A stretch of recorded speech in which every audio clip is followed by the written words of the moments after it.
Hello everyone. This video is pretty much just a talk uh, about something that's going on, but this also has to do with the business too. So I'll mark this plea for help plus, which means that it's not just a personal thing I'm dealing with, it's also a business thing too. It's amazing that people can do such rude and wrong things and then just act like they're so justified or right in what they're doing. If you follow the stories of what's going on with me, you know everything I've been going through, the devastation I've been suffering. But it just don't stop, and now we got another problem that's happening that's just burying us even quicker. And it's kind of ridiculous because 30 years ago, when I took over the family business, I wanted to take it to the next level. And we were in the propane business, for barbecue grills and hot dog vendors, and we had quite a bit of business. And I called in one of the major companies to come in and see about setting up my own filling station rather than me going somewhere, getting them filled, and then taking them back. We were doing enough business in tanks at this point that our own filling station was the right thing to do.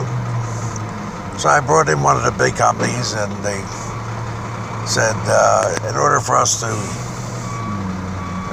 lay out the kind of money we lay out to set these filling station up, we got to make sure you have enough business. So they spent 3 weeks with me.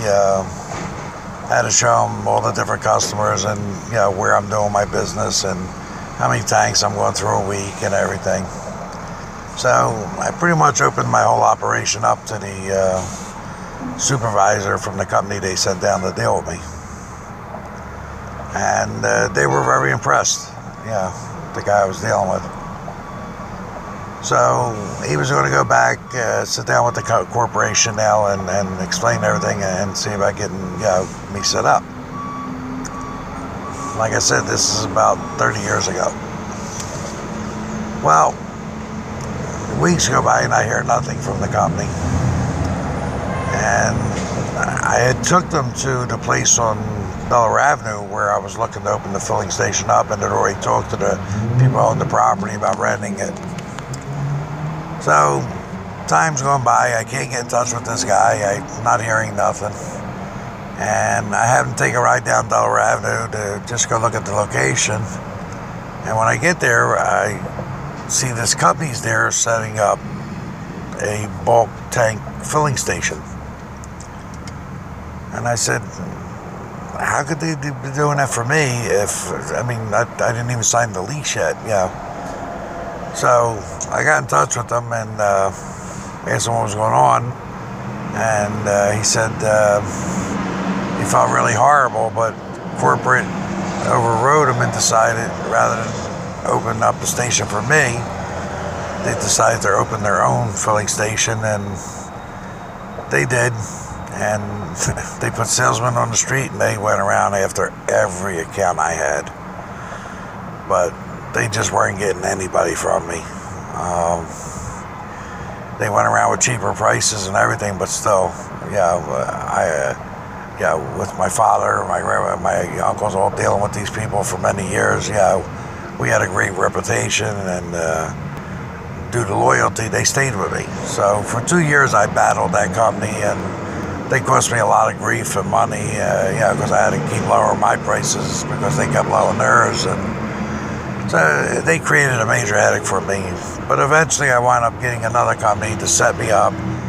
And I did eventually get to open my own filling station, and that's where the company started to really take off. And from there, we went into the welding supplies, all the welding gases, and opened other businesses, and it just progressed from there. Now let's fast forward to 30 years later, 27 years. I have a heart attack, and I wound up in a hospital where I need open heart surgery. And it was a pretty bad one because they had to change my aorta valve, my mitral valve, triple bypass. So my recovery time took some time, and I had some difficulties and things. So this happened so fast, I didn't have time to be able to do anything for the company. So my middle son, Douglas, came into the business and tried to do everything he could to keep it running and do everything, but he really didn't know the business at all, but he did a great job for what he was doing. But they were losing a lot of accounts and a lot of customers in the propane, and they didn't want to tell me, of course, because of what I was going through and dealing with. They were concerned about upsetting me.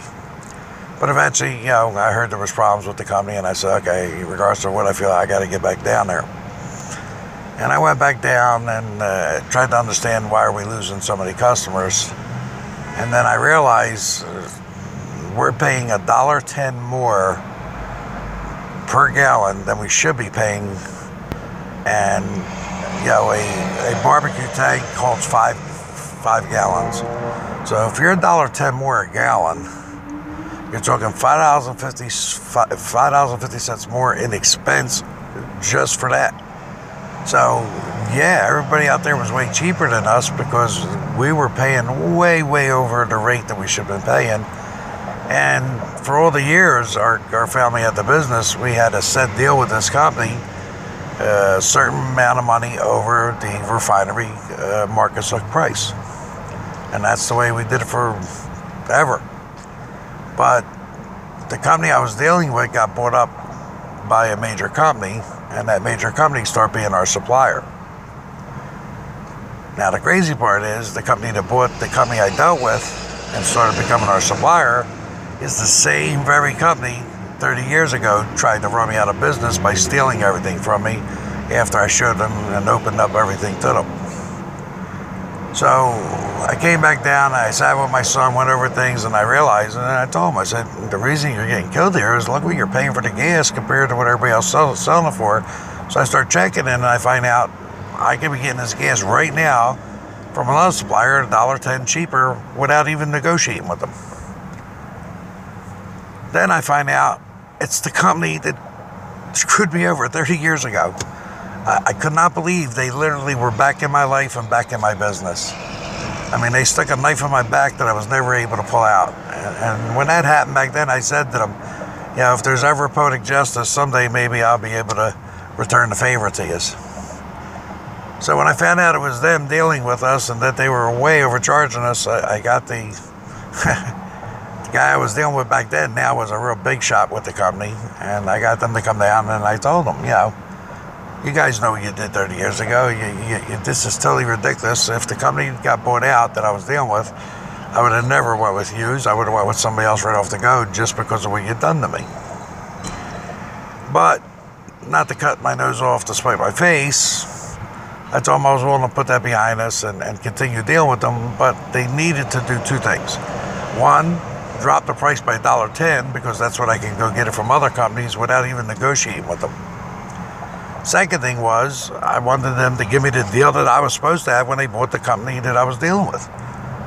And I said, let's sit down, look at Marcus Hook's price versus what you charged me and what I was supposed to be paying, and we should adjust this bill because at that time we were owed them about $90,000. But that's not a lot because that was a month's bill. That's what we ran in a month in just for propane. So even though it sounds like we owed them a lot of money, that was just one billing cycle, which rose to 120-some thousand now with interest and everything else. But anyway, they weren't willing to lower the price or do anything and didn't want to hear nothing, so I had no choice but to switch companies, and I did. And of course, I got the gas from $1.96 down to 90 cents. So,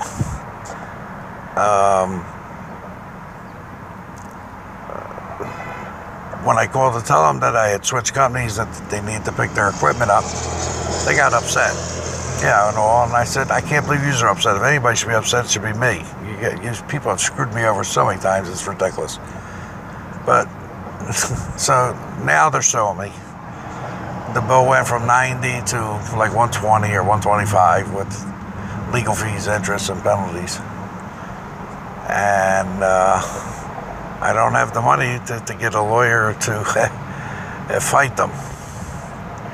I want to try to go in court on my own and fight them, but the thing is, they're not going to let me tell the old story. They're going to say it has nothing to do with what's going on now. And it looks like they're going to win the judgment and get a judgment against me, and then probably come after everything they can to recoup their money. But you want to talk about insult to injury? It's just unbelievable lately how it went from normal life to seeming like everybody just all of a sudden wants to just destroy me. It doesn't seem like it. It's what they're doing. So, again, like I said, just another story of all the horrible stories I'm dealing with. So yeah, this company's going to do everything they can to get their money out of me, and it's just amazing that how many times can you be slapped and keep turning the other cheek? I'm getting tired of turning the other cheek. All right, well, like I said, just things just keep coming one after the other at me, and it's getting hard. It's getting very hard. All right, everybody. Once again, thanks for listening, and take care of one another, and God bless everybody. Thank you.